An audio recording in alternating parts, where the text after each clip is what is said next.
మీ జీవితంలో ఏది పాడైనా నువ్వు అనుకుంటున్నావే పాడైపోయింది నా జీవితంలో అని నువ్వు అనుకున్నావు, కానీ అక్కడ నుండే దేవుడు సువాసన తీసుకురాగలడు, అక్కడ నుండే దేవుడు జీవాన్ని తీసుకురాగలడు. ఏదైతే లేదు, ఏదైతే కాదు, ఏదైతే అయిపోయింది, ఏదైతే నష్టం అనుకున్నావో మార్త అంటుంది వద్దు ప్రభువా, దేవుడు అంటున్నాడు నేను చేయాలి. మార్త అంటుంది వద్దు, నేను గుంట తీసి బూడ్చిపెట్టేశా, దేవుడు అంటున్నాడు తిరిగి లేవనేస్తా. మార్త అంటుంది వాసన వస్తుంది ప్రభువా, దేవుడు అంటున్నాడు సువాసన వస్తుంది. మీరు ఆలోచించండి, అదే మనకు అదే తెలియజేస్తుంది.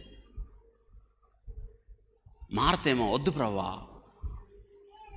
ఇక్కడ చూడండి, ఇప్పుడు యేసయ్య సమాధి దగ్గరికి వచ్చాడు, ఎదురు సమాధి ఉంది, ఉందా? మార్త మరియ ఇద్దరు ఏడుస్తున్నారు. యేసయ్య వాళ్ళని చూసి యేసయ్య కూడా ఇప్పుడు యేసయ్య ఏం చేయబోతున్నాడు? లాజర్ని సమాధిలో నుండి సజీవుడిగా బయటికి. మరి ఎందుకు ఏడ్చినట్టు? వాళ్ళకి చెప్పచ్చు కదా, మీరు ఏడవద్దు, నేను ఇప్పుడు లాజర్ని లేపబోతున్నాను, ఇంకెందుకు ఏడుస్తారు అనొచ్చు కదా. యేసయ్య ఎందుకు ఏడ్చినట్టు వాళ్ళతో చెప్పండి? ఇంకేడవలసిన అవసరం ఏముంది? ఎందుకు ఏడ్చాడు తెలుసా? నీతో పాటు ఉన్న దేవుడు ఆయన. చాలాసార్లు మనం ఎవరైనా బాధపడుతున్నప్పుడు వాళ్ళు మన హృదయానికి దగ్గర అయితే నీకు తెలియకుండానే ఏమొస్తాయి? మనకి కన్నీళ్ళు వస్తాయి. వాళ్ళు నీ హృదయానికి హత్తుకుపోయినప్పుడు మనం ఏడుస్తాం, నీకు తెలియకుండానే భావోద్వేగానికి లోనవుతావు, కన్నీళ్లు కారుస్తావు. యోనాతాను చనిపోయినప్పుడు దావీదు, వాళ్ళిద్దరు ఒక తల్లి బిడ్డలు కాదు, కానీ గుడ్ ఫ్రెండ్స్. యోనాతాను హృదయము దావీదు హృదయంతో కలిసిపోయింది.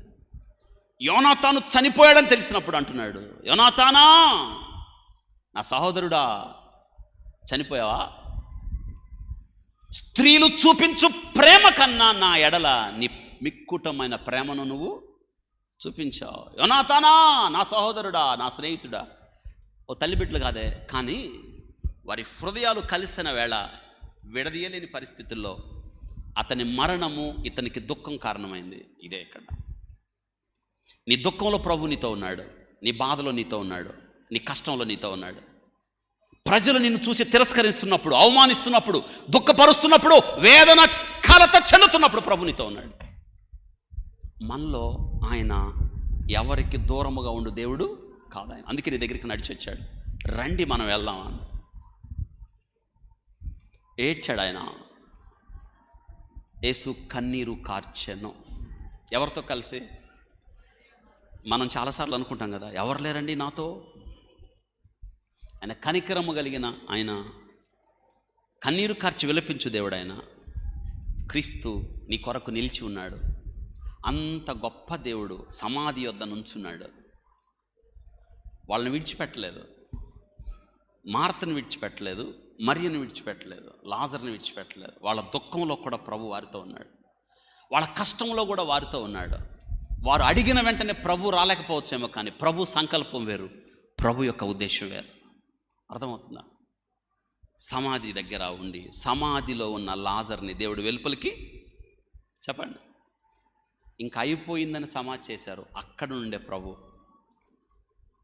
లాజర్ని బ్రతికించాడు సమాధిలో నుండి. ఈరోజు మీరు మీ ఆశలు ఏవైతే ఉన్నాయో సమాధి చేశారా? ఇంకా వీలు కాదనుకుంటున్నారా? ఇంకా సాధ్యం కాదనుకుంటున్నారా? God is there, is alive, is on the throne.